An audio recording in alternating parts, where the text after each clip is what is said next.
존 위트필드가 적은 무엇이 우리 관계를 조정하는가, 이 책은 소문과 평판에 대한 내용입니다. 평판이 가는 길이 있다는 겁니다. 소문이 가는 길이 있다는 겁니다. 소문은 아무데나 가지 않습니다. 소문이 이렇게 가는 길이 있습니다. 소문은 점을 찍고 갑니다. 그 점에 해당되는 그 사람이 있습니다. 그 사람이 관심이 없으면 소문은 거기에 멈추는 거예요. 그 사람이 그 왜 소문을 소중하게 여기는가? 소문이 가는 길이 어딘가? 왜 사람은 그 소문을 잡으려고 그러고 소문을 자꾸 전하려고 그러는가? 그런 내용입니다. 물론 이 책은 다 나쁜 것만 말하지 않습니다. 오히려 평판이 있는 사회가 더 조심하고 좋은 사회라고 이야기합니다. 눈치 보는 사회, 대도시보다 소도시가 훨씬 더 책임감 있는 행동을 한다. 뭐 그런 긍정적인 면도 있습니다. 평판은 이렇게 말합니다. 우리의 일부분이지만 타인의 몸속에 사는 것. 그렇죠? 타인의 몸속에 있어요. 내한테 있지 않아요. 나에게서 갈라져 나왔지만, 그래서 나의 홍보가 돼서 되기도 하지만 나의 인지도 잡고 있는 것이 또 평판이라는 겁니다. 위신 편향 효과라는 것이 있습니다. 사람은 이걸 하나를 잘하면 딴 것도 잘한다고 착각하는 위신 편향 효과. 이 책에서 참 이게 뭐 자랑인지 뭐 부끄러운 건지 모르겠지만 우리 한국 이야기가 나옵니다.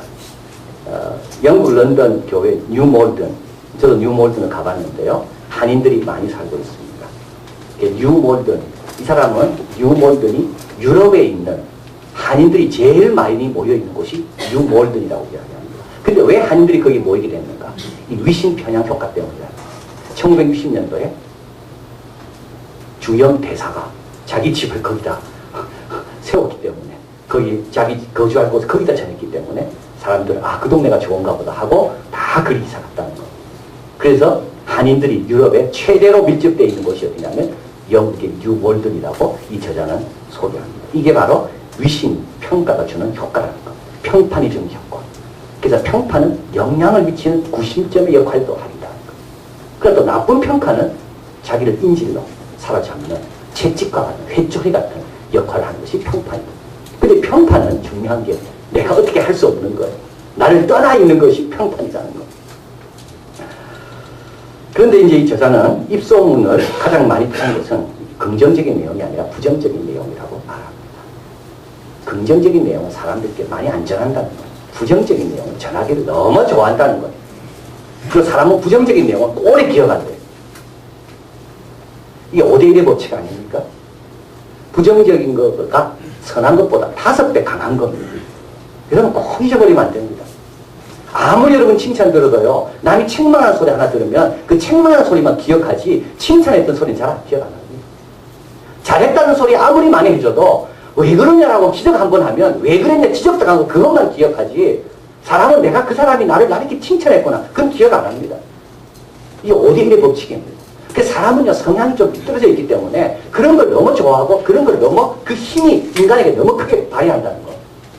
그래서 아이들에게 한번 책망했으면 그 책망을 해소하려면 5번 이상의 칭찬을 해줘야 된다는 거. 인간이 그 끌어당기는 힘이 그렇게 강한 거예요. 악한 걸 끌어당기는 거예요. 그래서 이 소문도 마찬가지예요. 인간은 그 안 좋은 소문을 더 좋아하는 거예요. 그 듣기도 좋아하고 말하기도 좋아하고. 그 이유가 있다는 거죠. 뭐냐면 자기가 높아지는 거. 자기가 높아지는 길은 2개가 있죠. 노력해서 높아지는 경우도 있고 또 한 가지는 남을 낮추면서 높아지는 것도. 이 높아진다는 것은 상대적인 거거든요. 그래서 사람들은 왜 남 말하기 좋아하는지 아십니까? 남이 안 좋은 점, 그 이야기하면서 자기가 높아지거든요. 심리적으로. 거기 쾌감이 있는 겁니다. 아주 안 좋은 거죠. 여러분 가만히 생각해 보세요. 남에 대해서 나쁜 거 이야기할 때 내가 쾌감을 느끼잖아요. 그 상대적으로 내가 높아지고 있는 겁니다. 그래서 소문도 그런 역할을 한다는 거예요. 그래서 소문이 내한테 올 때하고 내한테 나갈 때하고 완전 다르다는 거예요. 정류소에서 기름이 들어갈 때하고 정진에서 나올 때하고 다른 모습이듯이 들어올 때는 이렇게 들었지만 내가 말할 때는 거기에 내가 자꾸 더하고 뺀다는 거예요. 내 유리한 쪽으로. 그리고 내가 당신과 어떤 사이라는 걸 강조하기 위해서, 내가 당신을 얼마나 특별하게 생각하는지를 강조하기 위해서, 알려주기 위해서 그런 소문도 알려주면서 소문의 내용을 바꾸기도 하고 변질시키고 자신의 목적을 이루기 위해서 우리는 뒷담화를 한다. 이게 뒷담 아까 많이 하잖아요. 이게 저 원래는요, 이게 아주 고상한 말이었더라고요. 뒷담화. 거기서 온 말이에요, 거기서. 자기의 이해관계 때문에 뒷담화를 한다는 거예요. 가만히 돌이켜보십시오, 우리 자신을. 내가 왜 뒷담화를 하는가? 다 이해관계가 있거든. 이해관계가 있어요, 이해관계가. 그래서 이 책은 이렇게 말합니다. 꼭 들으세요. 평판은 그 사람을 설명하기 위해 있는 게 아니다. 평판은 그 사람과 실제로 상관없다. 그 사람한테 나온 거지만 평판은 그 사람을 설명하기 위해 있는 게 아니라 우리 관계를 강화시키기 위해 평판입니다. 자, 그런데 오늘 데살로니가 교회는 어떤 평판이 납니까? 좋은 평판이 납니다. 사도 바울은 이렇게 말합니다. 너희에 대한 소문이 각처에서 들리는데 내가 더 이상 말할 것이 없구나. 내가 말하고 싶은 내용이 소문을 통해서 다 번져가고 있구나. 더 이상 내가 할 말이 없다. 그 소문 내용을 가만히 들어보니까 그 소문 내용이 얼마나 좋은지. 데살로니가 교회는 어떤 교회인데요? 사도 바울이 3주 목회했던 교회입니다. 그리고 조금 더 목회하려고 했어요. 근데 그걸 시기한 많은 이방인들과 헬라인들과 유대인들이 예수님을 돌아옵니다. 이걸 시기한 유대인들이 핍박해서 사도 바울이 이제 딴 데로 도망가게 됩니다. 3주 정도 목회하고 조금 더 목회했다고 보기도 하지만 그리고 나서 교회를 두고 떠나야 되는 거예요. 데살로니가 교회 성도를 남겨두고 떠나는 사도 바울이 마음이 어떻겠습니까? 그래서 사도 바울은 아덴으로 갔다가 고린도에 갑니다. 고린도에서 디모데가 와서 소식을 전해주는데 데살로니가 교인들이 신앙생활 잘하고 있다는 걸 듣게 됩니다. 그래서 사도 바울이 너무 기뻤어요. 그게 데살로니가 전서입니다. 여러분 신약 성경은 마태바가 누가 이렇게 시작하잖아요. 만약에 연대기 순대로 성경을 재배열한다면 마태의 위치에 위치할 책이 바로 데살로니가 전서입니다. 제일 먼저 적은 거. 너무 기뻐서 적은 거. 이 교회에 대해서 사도 바울은 이렇게 말합니다. 그리스도 예수 안에 있는 하나님 안에 있는 데살로니가 이 교회에게 편지한다. 왜 이 말이 중요할까요? 모든 교회는 누구 안에 있습니까? 하나님 안에 있습니다. 큰 교회든 작은 교회든 차이가 없습니다. 차이가 하나 있다면 숫자만 차이입니다. 착각하지 마세요. 어느 교회든 모든 교회는 하나님 안에 있습니다. 하나님부터 올 수 있는 모든 교회는 다 공평하게 누릴 수가 있습니다. 손해보는 거 하나 없습니다. 작은 교회 다닌다고 손해보는 거 하나도 없습니다. 큰 교회 다닌다고요? 더 조심해야 돼요. 더 조심해야 돼요. 편승 효과가 나타나거든요. 큰 교회 다니면. 나도 모르게 편승해서 내 믿음이 좋은 줄 착각하고 싶은 곳이 바로 큰 교회예요. 작은 교회는요. 그 편승하는 게 하나도 없어요. 그래서 어떻게 보면 어려운 교회 다니는 성도가 정말 훌륭한 성도입니다. 그 척박한 땅에서 은혜를 받아내니까 아무것도 없는 데서 하나님 말씀을 붙들고 그 말씀의 능력으로 살려고 노력하고 몸부림치니까 오히려 더 귀한 거죠. 하나님 안에 있습니다.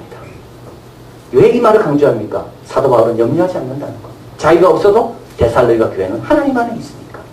하나님이 지금도 공급하고 계시고 지금도 듣고 계시고 지금도 그 가운데 계시고 우리 하나님은 신실하셔서 교회를 세운 이상 그 교회를 떠나지 아니하시고 끝까지 함께 하시니까.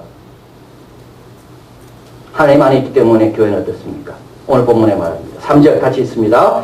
너희 믿음의 역사와 사랑의 수고와 우리 주 예수 그리스도에 대한 소망의 인내를 우리 하나님 아버지 앞에서 쉬지 않고 기억하니 하나님 안에 있기 때문에 어떻게 됩니까? 믿음으로 사는 거고요.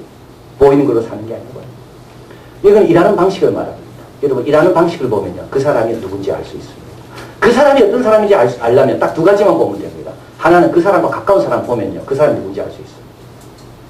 가까운 사람끼리 비슷한 사람끼리 끌리게 돼 있어요.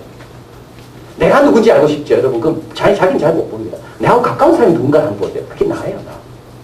자기와 정반대 사람하고 친하지 않습니다. 자기하고 비슷한 사람하고 친하거든요. 내하고 가까운 사람이 누구예요? 한번 보세요. 그게 나예요. 또 한 가지는 나는 일을 어떤 식으로 처리하는가. 그게 나예요. 내 삶을 결정할 때 어떤 식으로 결정하는가. 뭐가 나에게 제일 중요한 기준이 되는가. 그게 나예요. 나. 물질입니까? 그럼 나는 물질적인 사람이에요. 나는 이해관계입니까? 나는 아주 이기적인 사람이에요. 항상 남 위주입니까? 나는 이타적인 사람이에요. 하나님의 뜻입니까? 신앙적인 사람. 오늘 본문에 세 가지 이야기를 하죠. 하나는 뭐라고? 믿음으로 처리하는 것. 믿음으로 일합니다. 믿음으로 예배드립니다. 믿음으로 결정합니다. 물론 하나님께서 이성을 주셨기 때문에 다 판단하여 계산합니다. 계획도 세웁니다. 그러나 최종적인 판단의 근거는 그걸 다 계산했음에도 불구하고 밤이 맞도록 수고했지만 말씀에 의지하여 그물을 내립니다. 다 계산합니다.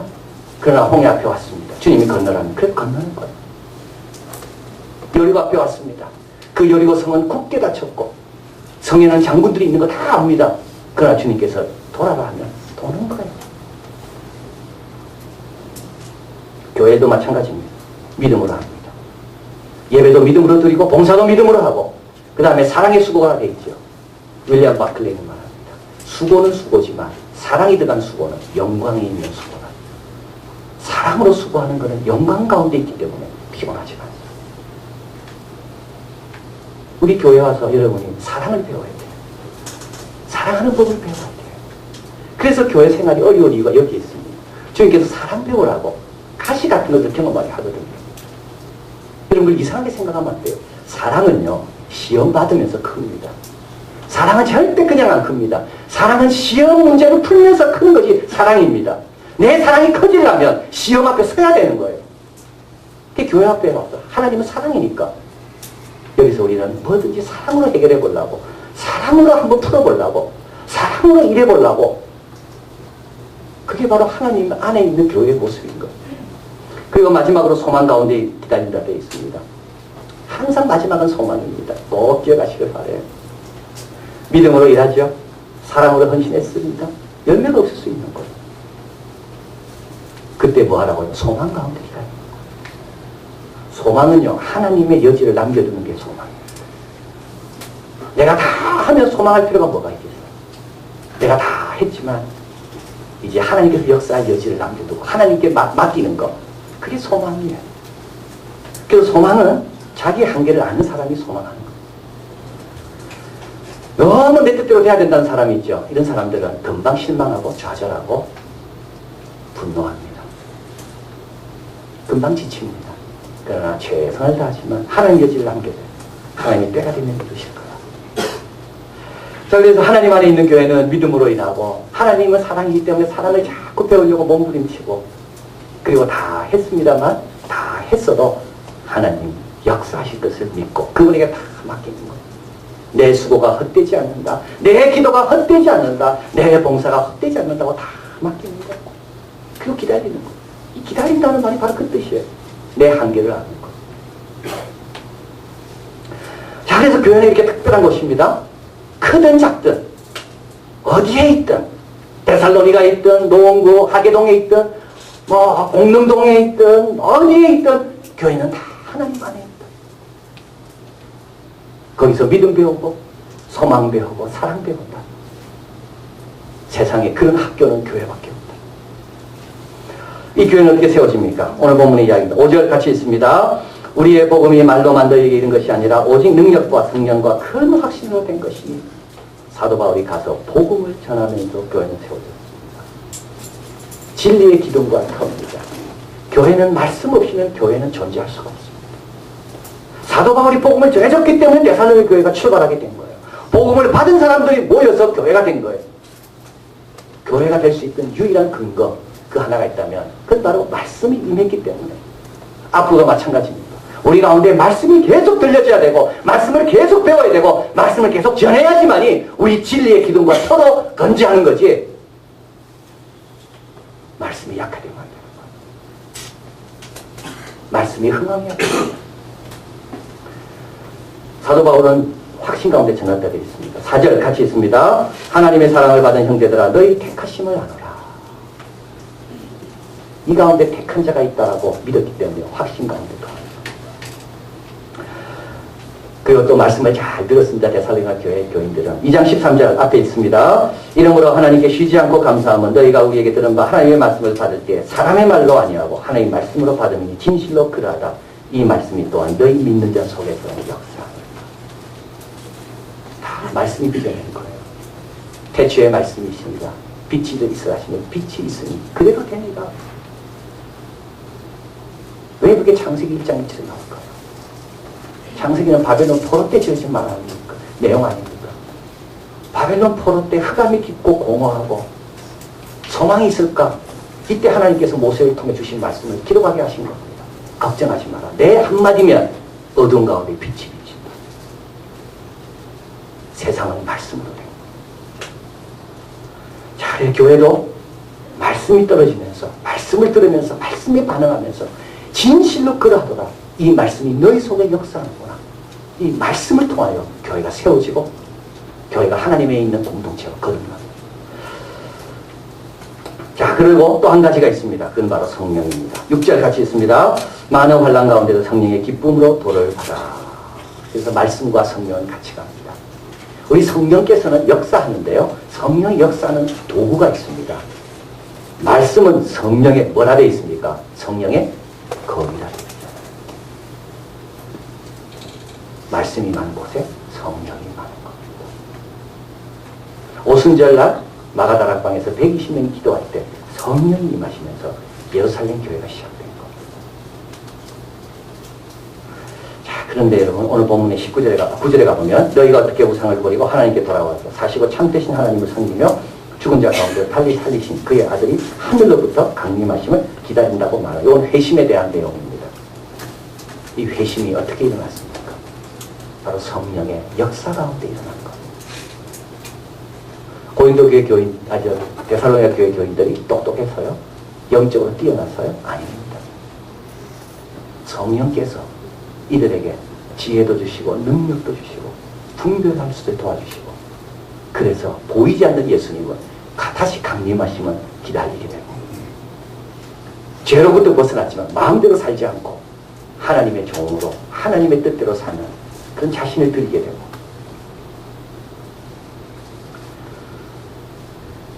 우상을 과감하게 버리게 되고 이것은 인간의 힘으로 된 게 아니라 성령의 충만함으로 됩니다. 그런데 이 성령의 충만함은 어디서 경험하나요? 그리스도 안에 있는 하나님 안에 있는 교회에서 경험할 수 있다는 것.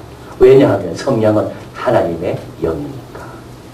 그래서 이거하고 개인들이 회심할 때 경험한 성령의 역사하고 교회가 전체적으로 일하는 거하고 통하는 겁니다. 믿음으로 일하고 사랑으로 수고하고 인내로 소망 가운데 기다리고 우상을 이기고 우상으로부터 벗어나고 하나님의 종으로 살아가고 사랑으로 수고하고 그리스도의 재림을 소망 가운데 기다리고 그래서 이 두 가지가 어디서 다 맞물리는가 하면 교회에서 맞물린다.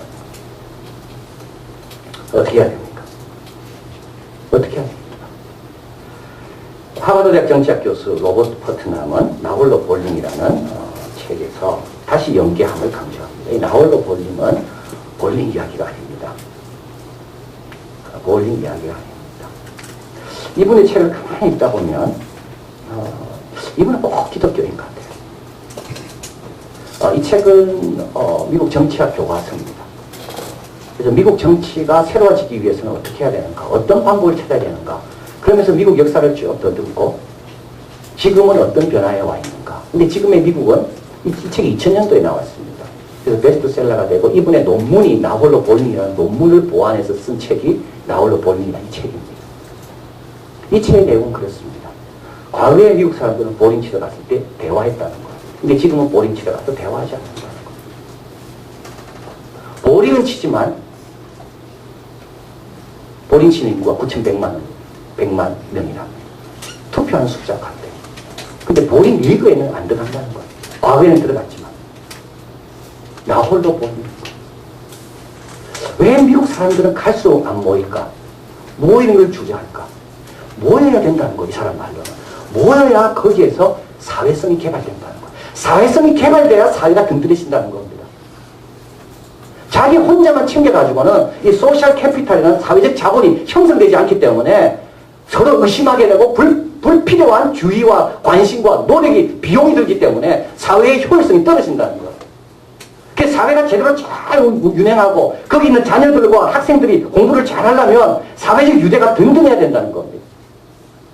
그래서 캐톨릭 학교에서 공부하는 학생들이 중퇴율이 낮대요. 왜냐하면 캐톨릭 학교의 영적 분위기가 학생들을 꽉 잡고 있기 때문에 그렇다는 거예요. 개인적 품성이 좋다고 다 되지 않는다는 거예요. 개인적 품성이 좋아도 사회적 유대, 네트워킹이 좋아야지 그 아이가 그걸 유지해 간다는 겁니다. 그러려면 어떻게 되는가 하면 좋은 단체에 많이 개입해야 된다는 거예요. 그런데 오늘날은 하지 않는다는 거예요. 그래서 이 사람이 여러 가지 이유를 찾았습니다. 먼 거리를 출근하기 때문에 그런가. 출근 거리가 10분씩 많아지면 이 사회봉사하고 참여하는 시간이 10분 줄어든다. 근데 아니래요. 가까운데 출근하는 사람도 참여하지 않는다는 거예요. 은퇴한 사람도 참여하지 않는데 바빠서 참여하지 않는다. 틀렸대요. 바쁜 사람이 더 열심히 참여하더래요. 돈이 없어서 참여하지 않는가. 돈과 상관없대요. 조사를 다 해보니까. 염려 때문에 참여하지 않는데. 부자도 돈에 대한 염려가 많은 사람은 좋은 일에 참여할 수 없다는 거. 그럼 문제가 뭔가? 그런 것도 작용을 하지만 가장 크게 작용하는 게 뭔가? 이 사람 두 개를 보고 봅니다. 하나는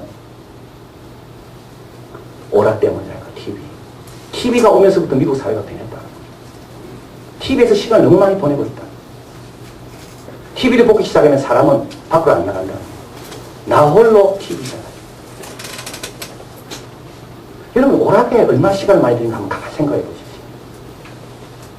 여러분, 오락에, 게임에, 스마트폰에 시간 얼마나 많이 들이는지. 그걸 일주일 다 합치면 수요일날 교회 오고 새벽에 교회 시간 남습니다. 오락 시간 줄이라고 이야기합니다. 그리고 실제로 열심히 활동하는 사람은 오락 시간이 그렇게 많지 않대요. 두 번째 이유가 있는데 이 오락에 익숙한 아이들이 어른이 되니까 당연히 참여하는 세대이동. 동반효과라는 거 있습니다. 꼭 기억하십시오. 여러분 이런 자가 되면 참 좋겠습니다. 직장에서도 그렇고 어디서도 그렇고 동반효과. 내가 참석 안 하면요. 딴 사람도 따라 참석 안 한다는 거예요. 참석해봤는데 별로 없거든요. 참석 안 하는 거예요. 근데 참석해봤는데 참석 많이 했거든요. 동반효과 나도 참석하게 되는 거예요. 여러분 저 이렇게 쓰임받기 얼마나 좋을까 직장에서. 나 때문에 다른 사람이 열심히 내도록. 그는 결론으로 말합니다. 헨리 비처, 워드 비처라는 예일대 유명한 신학과 교수의 말을 인용합니다. 다시 소풍을 가라. 다시 소풍을 가라. 혼자 집에 있지 말고 소풍 밖으로 나가라. 사람들과 함께 어울려라. 다시 연계해라. 연대해라. 연계해라. 커넥트. 다시 연결시켜라. 우리 한국은요 얼마나 이기적인지 모릅니다. 자기 자식만 알고 자기 집만 알고 자기 동네만 알고 자기 아파트 가격만 알고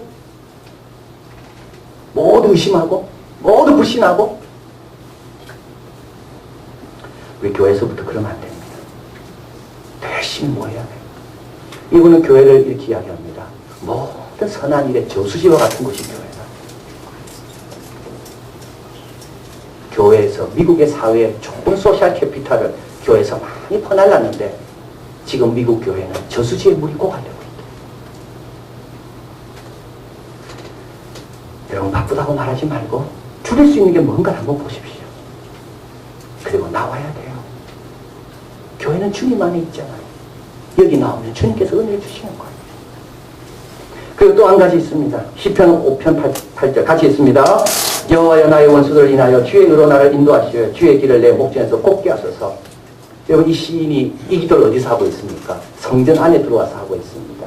들어왔는데도 이 노이즈라 그러죠. 잡음이 너무 많이 들려요.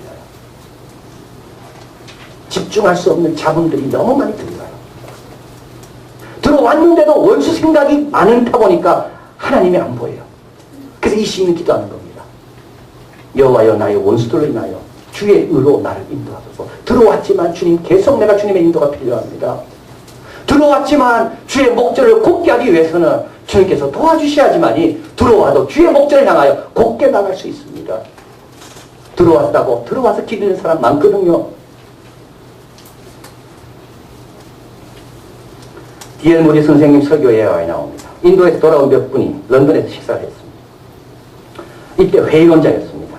부유한 상인과 선교사님 한 분도 포함되어 있었습니다. 식사 도중에 선교사는 인도 본토에서 회심자들이 많았다는 걸 이야기했습니다. 그러니까 이 회의론자죠, 회의론자. 하나님에 대해서 의심하고 큰 불만이 있는 이 회의론자가 이렇게 이야기합니다. 나는 인도에 20년 살았는데 내 눈에서는 회심한 사람 한 번도 본 적이 없다고. 분위기가 쫙 이상해집니다. 선교사님이 잠시 생각한 이 회론자, 이 부유한 상인에게 묻습니다. 혹시 인도에서 호랑이를 본 적 있냐고. 봤다고. 그리고 호랑이를 사냥한 적도 있다고. 선교사님은 참 이상한 일이네요. 저는 20년 동안 인도에서 호랑이를 한 번도 본 적이 없거든요. 누구 말이 맞나요? 누구 말을 들어야 됩니까? 본 사람 말 듣는 게 맞는 겁니다. 본 사람 말 들어줘야 되는 거예요. D.L. 무디 선생님이 말합니다. 한 사람은 호랑이를 찾고 있었고 다른 사람은 회심자를 찾고 있었다. 일반적으로 여러분이 찾고 있는 것을 얻게 될 것이다. 여러분이 찾고 있는 것을 얻게 될 것이다. 교회 와서 뭘 찾습니까? 교회 와서 뭘 찾습니까? 여러분 교회 올라올 때, 예배 들어올 때 뭘 기대하고 옵니까? 기대하고 오는 그것을 여러분 얻어갈 겁니다. 기대 없다면 별로 없을 거예요. 엉뚱한 걸 기대했다면 아마 그거 얻어갈 거예요. 일반적으로 사람은 본인이 기대하는 것을 얻어가게 되어 있다. 여기는 어디입니까? 살아계신 하나님의 집이고 진리의 기름의 터입니다. 여기서 진리를 얻어가려고 오셔야 되는 거예요. 여기서 아버지의 사랑을 경험하려고 와야 되는 거예요. 여기서 그 사랑을 본받고 배우고 믿음을 실천할 수 있는 은혜를 달라고. 그리고 예수님 말씀했습니다. 구하는 자에게 성령을 주시지 않겠는가? 내 힘으로 할 수 없는 거 성령의 능력으로 감당해달라고. 그럴 때 여러분의 발걸음을 주님이 축복하시고 넘치게 채워주시고 이 세상을 향해 당당하게 승리하며 살아가는 우리 모두가 될 줄 믿습니다. 기도합니다.